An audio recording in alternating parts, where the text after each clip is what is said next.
స్థాయి స్థాయి అధికారులకి పాలనాపరమైన విధానాలు, నిర్ణయాలు, ఆ సలహాలు, సూచనలు ఇవ్వడమే కదా సీఎంకి పని.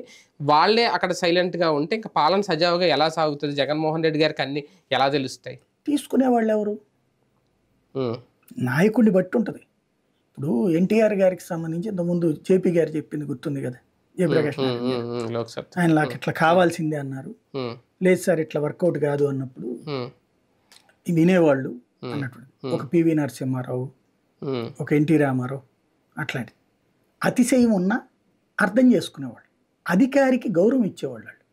అవును. మీకు పాత రోజుల్లో రాజకీయం ఏంటంటే హ్మ్. ఒక ఐఏఎస్ సార్ ఇది ఇట్లాగా ఎందుకు ఇదివరకు కలెక్టర్లు, ఎస్పీలు హ్మ్. ఇప్పుడు చూడండి నిన్న ఎంత దారుణంగా ఉన్నది ఇప్పుడు పోలీసుల పాత్ర.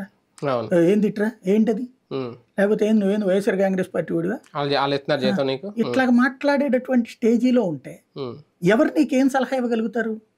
హ్మ్. బేసిక్‌గా. ఇప్పుడు ఫస్ట్ కావాల్సింది ఏంటంటే అధికారులకి వాళ్ళ గౌరవం వాళ్ళకిస్తూ ఇదివరకు నేను అబ్జర్వ్ చేసేవాడిని.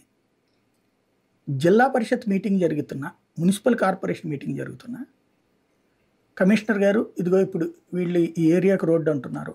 మనం ఎట్టించి డబ్బులు ఇవ్వగలం? హ్మ్. మీరు చెప్పండి.